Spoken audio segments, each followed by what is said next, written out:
I think I forgot to clap for the last episode, so I'm gonna have fun trying to match my mouth up to the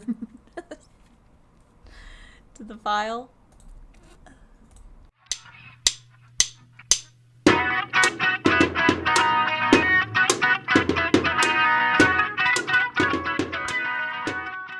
Hello, and welcome to, I think, episode 9 of Super Mario Sunshine. We are going right back to that harbor to get all the shines. We are getting 7 shines from every level so that we can go and kick Bowser's butt. Sounds like a plan. This one's annoying. I remember this one. It's annoying. I have no idea what it is. What do you have to do? There are red coins. I don't know why I didn't show all of them. And I have to get them by riding on the thing. Actually, I might. Oh, what are they called? Bloopies? Bloopers? I think. Bloopies? I think these are bloopies. But I have to hit this thing and then get on one of those, and it's timed. Oh, gotcha. It's frustrating. This might take a couple of tries. I can't hit those things. Yeah, I can see how that's a little annoying.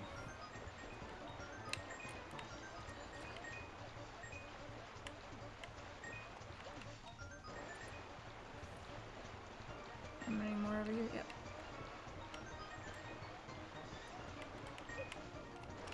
Oops.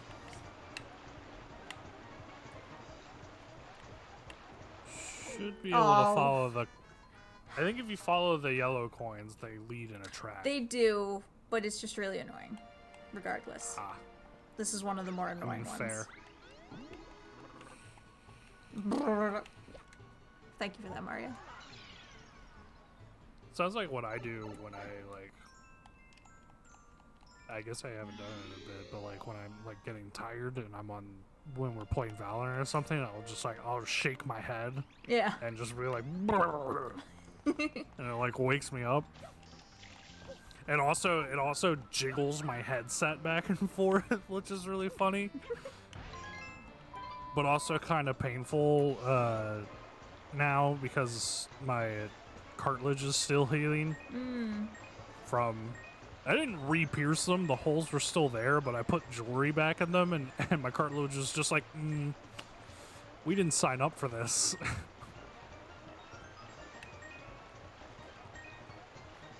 But the pain is worth it to be beautiful. Please don't hurt yourself to be pretty. I'm just weird. And I like body piercings.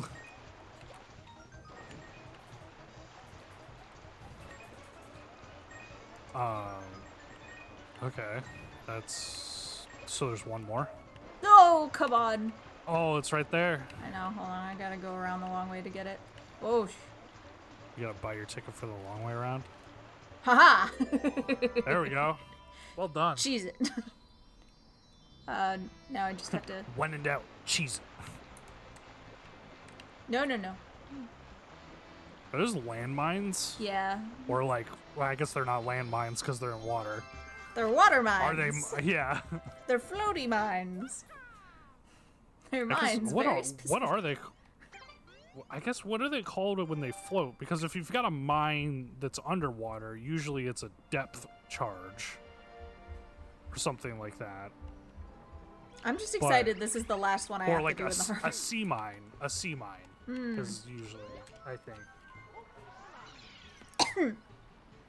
I used to know all this stuff because, for whatever reason, I don't know if anybody else has this, but my father was obsessed with submarines. And I don't know if that's just like an obsession that you get when you get older, or if it was just the time period that he grew up in. But like, we just had a bunch of books about submarines, and even like a couple of like submarine games, and I've probably seen The Hunt for the Red October like 20 times. I also can't tell you what happens in that movie. Like, I've seen it 20 times, but I couldn't tell you what happens in it. I think I've only seen that one once. Where the fuck is this guy? It's a good movie. Maybe we should add that to our list of movies we need to watch. So I remember there's like the there's The Hunt for the Red October, I remember, and then there's another submarine movie. Did you see which way he went? No, I did not. I would assume just try and use the music cue.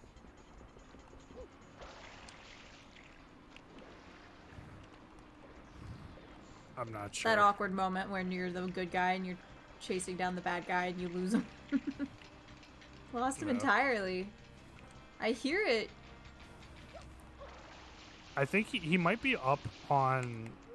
You see the wall where the spider is? He might be, like, up in that village area. Looking this way, I'm getting the music cue, so I'm kind of trying to, like, spot So maybe him. go to the platform with the arrow. And, like, follow the arrows. Potentially. Because maybe he's, like, over on the submarine. Yeah, so I'm trying to... But there was, like, another submarine movie that I remember. It was... Because The Hunt for the Red October has Sean Connery in it. And then there's this other submarine movie that's, like... it's, like Wolfhound 17 or something like that. It's got, like, a weird... like, very clearly, like, military operation name or whatever. And it's, like, Tom Hanks. And he's, like, the captain of a submarine crew. Mm-hmm. Yeah, so that's a weird fact about my childhood. I watched submarine movies with my dad.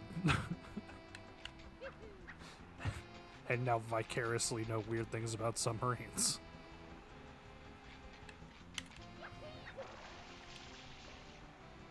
Does your dad have any of those, like, weird... Oh, so like, many. Old man trope, I guess, is what it would be classified as? Like, what do you think is, like, one of the biggest ones you remember from your childhood? Well, my dad's always been super interested in a lot of technology stuff, so I remember we would watch a lot of stuff about old rockets, like when rockets first started being a thing. Right.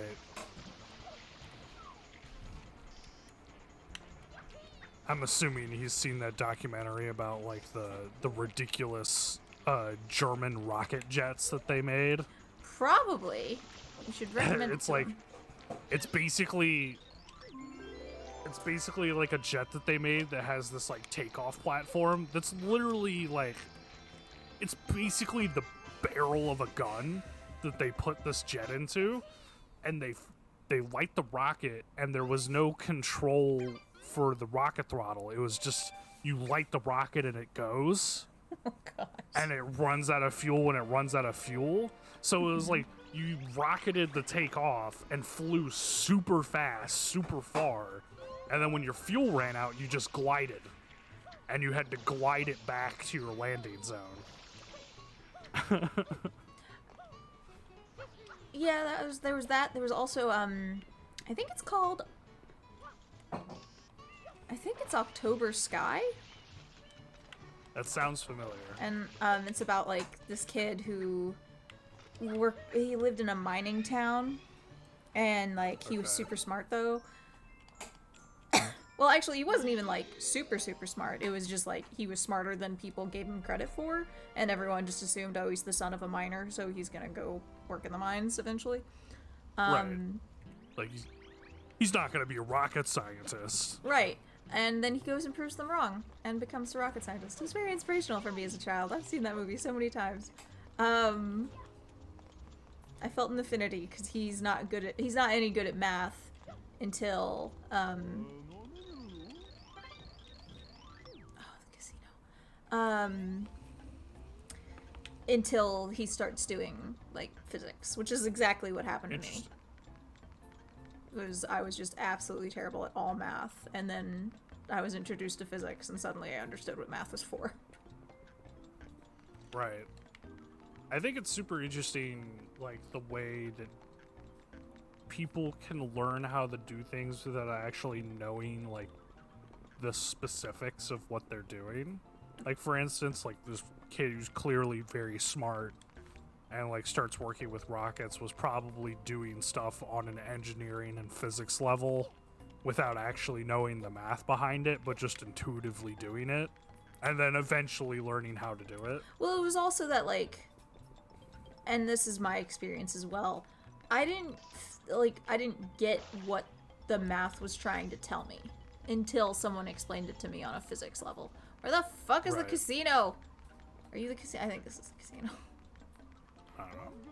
But it's like interesting though, like, because like you can clearly like work on rockets or vehicles and that kind of thing and not know. Like, for instance, like you can be a car mechanic, you can be a whiz about like putting together and building cars, but you don't have to know the specific like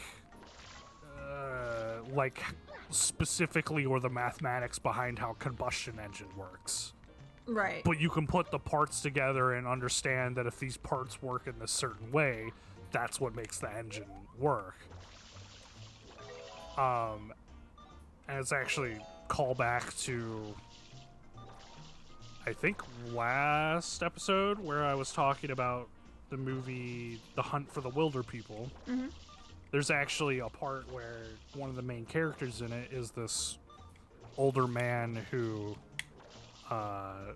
is really good at like wilderness survival. Like, he goes out into the forest and can just do, like, he just can survive out in the woods by himself. And there's a part where he catches a fish, and this kid that he's taking care of is just like, well, how did you do that? He's just like, I just went down to the river and I caught it. He's like, yeah, but like, how did you catch the fish? And he's just like, the knack. And he's, what's that? He's just like, the knack. It's you can figure out how to do things without thinking about it for too long. And I think that's an interesting way to describe it, of like a weird like intuition of just like, oh, you just can understand how things work without really having to think about it. Well, for me, it's more, and in the movie October Sky, it's more like he gets interested in the rockets, and then once he has that interest, he's able to understand. And for me, it was like, so if you gave me a formula and said like, y equals mx plus b, I was like, what the fuck does that even mean? Well, I get that it's a graph, but why? Why do we care? Where did we get this formula? Need this graph? Like, and where did this formula come from? No one explains to you how that formula came to be. And I think as a kid, I just was like, well, if you're not going to tell me what the hell I use this for or why it matters, I have no motivation to learn this thing. Right. God dang it. I don't even know if I'm supposed to be doing this, but I think I am. I have a vague memory of this. Stop it! This game is rigged. I think this is what I'm supposed to be doing. Anyway.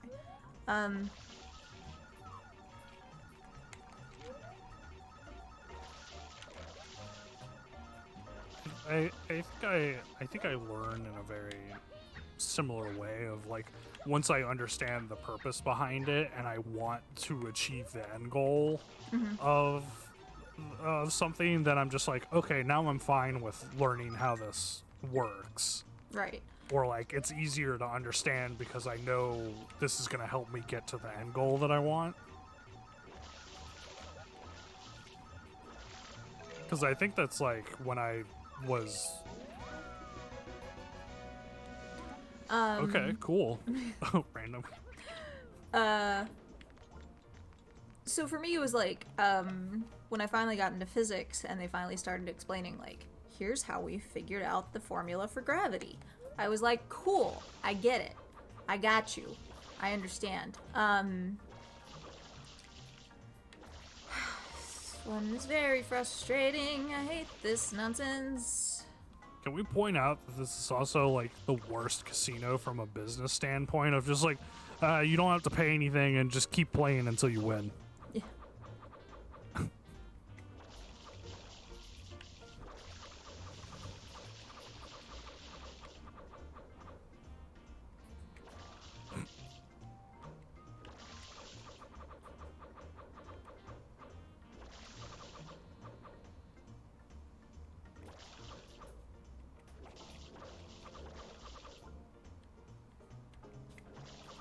I think a good example of that may have, for me at least, would have been when in high school I was learning to program. Mm-hmm.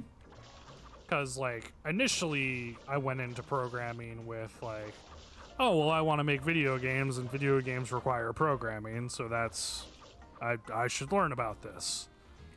And then I went into it, and at first it was just kind of like, if you've ever taken a high school computer programming class, it's not exactly like, today you're going to learn how to make video games. It's you just start learning, like, Hello? this is what a function does. Yeah.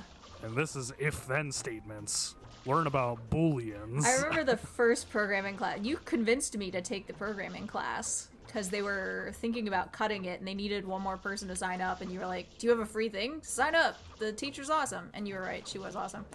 Yeah. Dude, Miss Crisp. Shout out to Miss Crisp if you're watching. Miss Crisp, you're a baller. I know she had a kid. If the son of Miss Crisp is watching, tell your mom she's awesome. Yeah.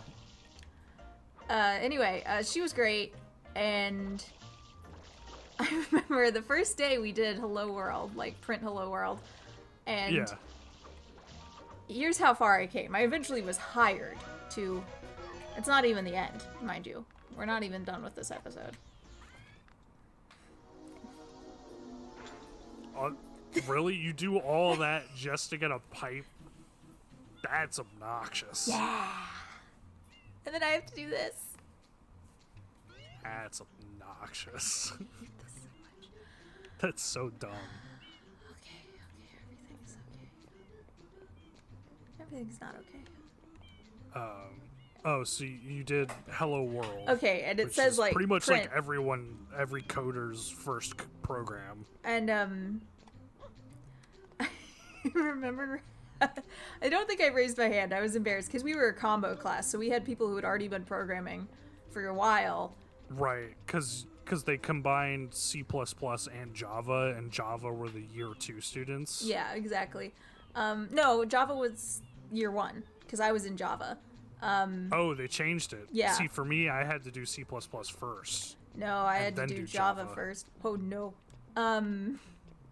Anyway,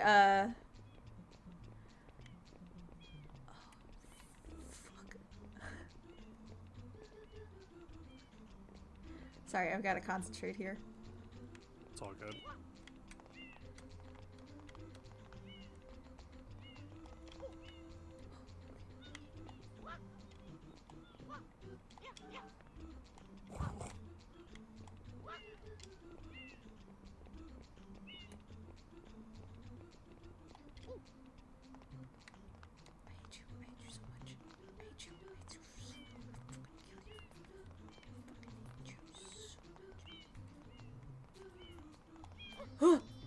Oh my god. Nice. Anyway, that one's not so bad, but it's just getting to it is so frustrating. Anyway, so I was in Java and it's like system.out.print, whatever you want to print. I remember I went up to her and I was like, do we have to be connected to the printer? Nice. Oh. And I would bet money that she said, maybe if it was 10 years ago, yeah, we would have. No, she did not. She just kind of smiled and went, no, it's just going to print out to the screen. And I was like, oh, got it. She used to love telling our class about, like, the horror stories of the early days of computer programming. I do remember some of those. She's just like, you don't even realize how easy you got it. Back in my day, we used punch cards. Yeah. I was like, oh, fuck. She was OG, and, yeah, I loved her. Because, like, it frustrated several people in my class because I quickly went from, like, no clue how to program to, like, getting just straight A's. Like, I just instantly took to it once I started to figure it out, and and again, I think learning programming made me better at math. It made me understand math more because it was no longer, and this is all with coding. You could like make math a practical thing. Yeah, it's also like I have dyslexia, and specifically I have a lot of dyscalculia, which is numbers specifically, are very hard. I reverse things, I flip things. I don't know how I got a physics major, because epsilon, E, and 3 are all the same thing to me. And I had some professors with pretty bad handwriting, so I just was like, oh, that E, epsilon, or 3, I don't know, sir.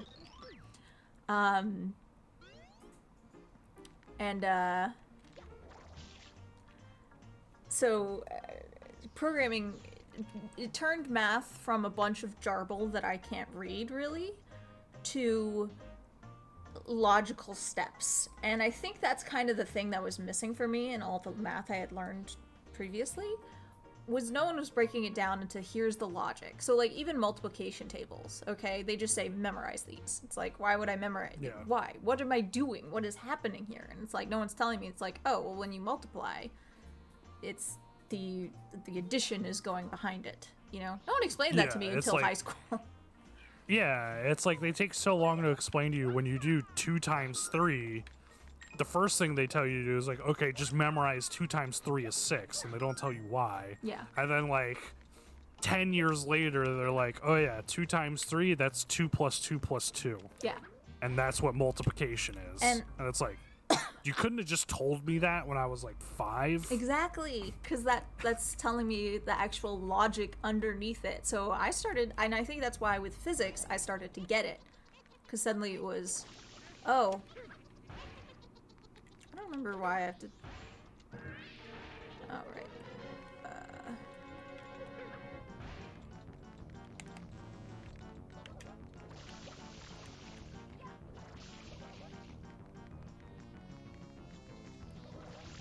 I don't remember what I have to do. The camera's still Fixed.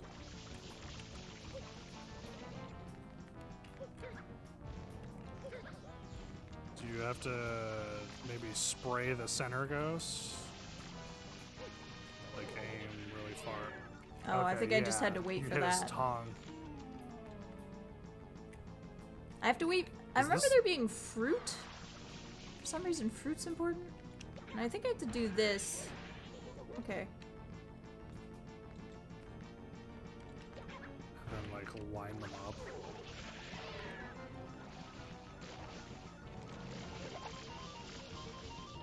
Okay. Okay, okay. Ah, here we go, here we go, here we go. Give me that spicy pepper.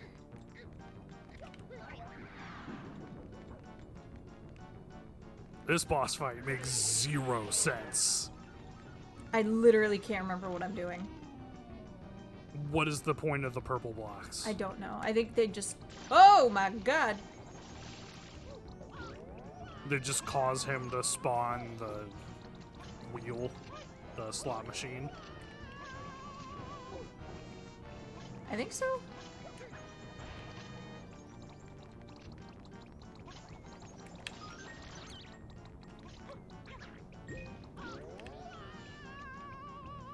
So weird. But yeah, programming is when like a lot of things for me started making sense.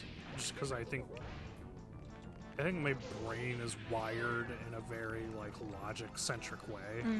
Where like if things are logical, you can piece things together and find out anything that you want to.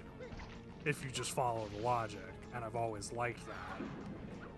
And so I think with just like programming being so logic heavy to an extent, you could use it to get the logic behind math or like products of things. It pieced a lot of things together for me that I think I was missing. And I remember, so did you do 2 years of programming in high school or just that 1 year? Just the one, because this is my senior year, and I just had an extra spot. So I did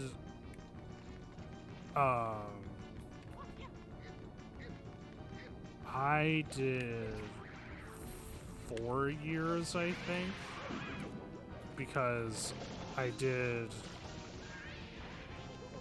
C++ my first year, and then that allowed me to move on to Java. And then I think my third year, I just did Java again. It was basically like Java 2, like Learn Advanced Java, and then I did the AP, like the college credit course, so I did AP Computer Science. And what was interesting about that is because I also went to the technical center for graphic design and 3D modeling. There's actually like a scheduling conflict, so I couldn't take my technical classes that were at a different facility were on the same day as like the AP computer science class day. But I made a deal, or like me and just awesome teacher Miss Chris made arrangements that I took my AP class during the C++ and Java junior classes. Yeah, that's right. So I was in a classroom full of like first year programmers, but I was doing like fourth year college level computer science.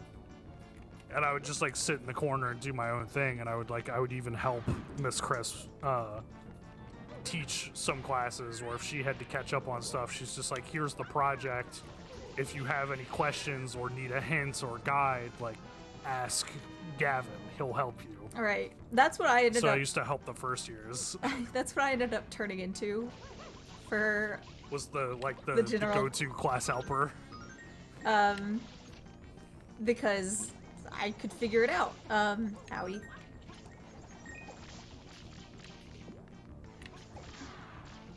The coolest thing about that AP class was like, and especially because I was in a special circumstance where I wasn't even learning with the other computer science students. Miss Chris basically like gave me like the textbook, and she's just like, here are all the things that they want you to learn. Like, this is the curriculum from like start to finish, and this is what will be on the test, like the AP college credit test. Do I pick up another She's like, fruit and throw it at him or something? I don't remember. I don't know. What? Oh, I think I have to kick the pineapple into him. Well, I'm out of spicy peppers. Man, I don't know how to do this. So is it like spicy pepper then pineapple? Yeah, I think so. Or the durian There's there. like a combo. I think it's these durians. Yeah, because I kick them. Got it. Alright, this has been a very long boss fight because I don't know what I'm doing. Yeah. My apologies to the viewers. But the whole thing was, she's just like, this is what they want you to learn. She's like, you show me that you know what all of this means. Like, she's just like, you go through this and study this and show me that you can code these things. And then after that, like, once you show me that, I'll let you do whatever you want. I'll let you work on any project that you want to.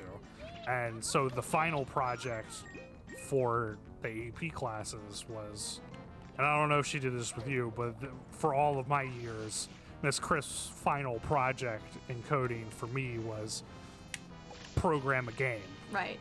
Any game, but you have to program it all yourself. So I think for the Java class, it was more, we had a, like, I know at the time we were using like GUIs and stuff like that. Yeah. GUIs were a big thing when I was doing it as well. Alright, spicy pepper. Throw it in your mouth. Kick a durian at you, I think. No? Shit, I don't know.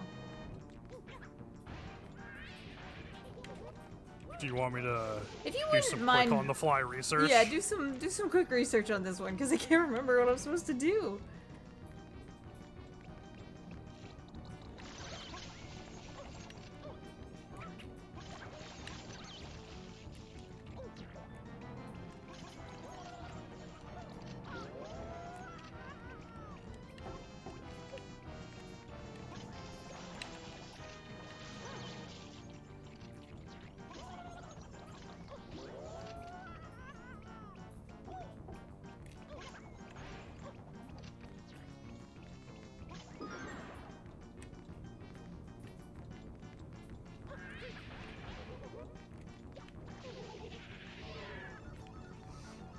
To get a chance to damage King Boo, the player needs to get 3 pineapples on the slot machine. To harm him, the player needs to have Mario pick up a pepper, set the ghost's tongue on fire, and then hit him again with any other available fruit. Okay. If he's hit without having his tongue disabled beforehand, King Boo will harmlessly splatter and lick the fruit off of him. So the pepper's to disable his tongue, and then just throw anything else at him. Gotcha. But I think for my what game did you program, or what was your like final project? I'm trying to remember, but I've honestly programmed so many things at this point that I can't remember. You're asking for like a almost 10-year-old program. I do not remember. All right, here we go. So spicy pepper, literally any other fruit. Yeah. And it's like while he's wagging his tongue, while his tongue is on fire, is when you hit him with anything else. Okay, that didn't count apparently. I think you just need to get like closer to him and throw it. There we go. And then just throw. There we go. There you go. Progress. Only took 20 minutes. Right? This is just the King Boo episode now. Yeah. I think for my first project that I did was in C++. It was a group project, so there was 3 of us, and we made Battleship. We made a DOS window version of Battleship. And then for Java, we used a GUI, and we made tic-tac-toe. Like we did a multiplayer, and then I think we did one where you played against the computer, and it just used a random number generator to select the computer's move.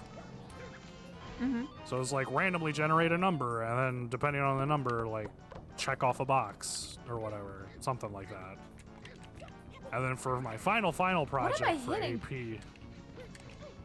I don't know. Second hit in. Let's go. It's only been 30 minutes. Yeah. And then for my college level one, I did it in Java, and I think I was using GUIs or some sort of graphical display.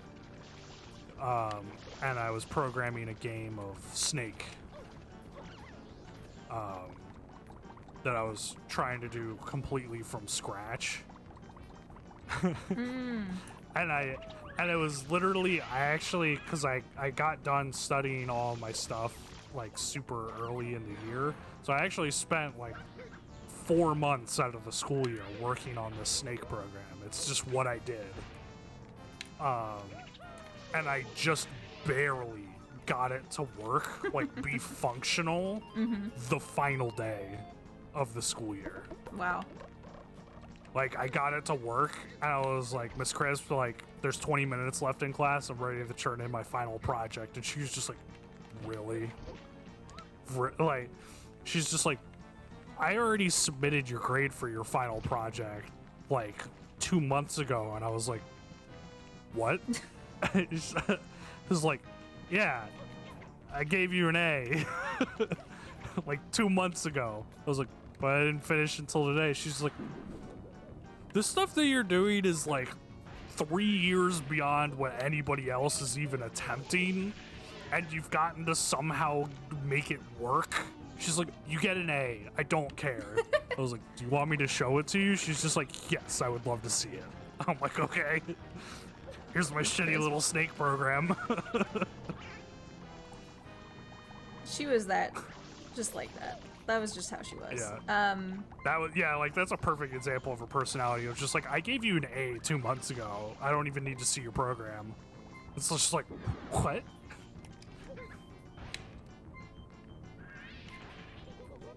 She also used to make fun of the math teachers. This is true, but those teachers deserved it.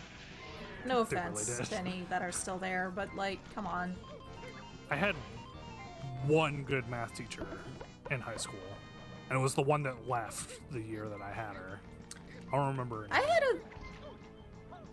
It was for geometry. Can I grab this one? Okay, I'm right here.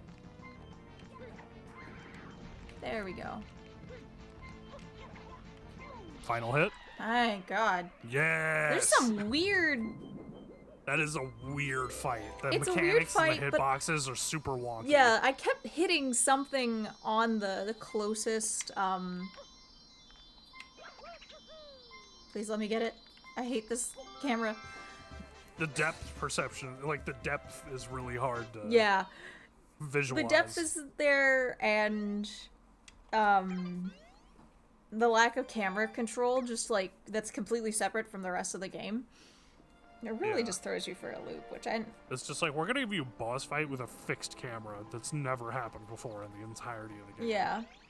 Alright, I'm pretty sure this next one is the cleaning up everything one.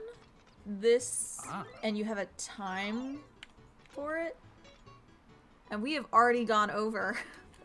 Yeah, so I think this is a good time to say, see you next time, See you and next thanks time. for watching. Sorry that took forever. Don't forget to like, comment, and subscribe. Bye. Bye.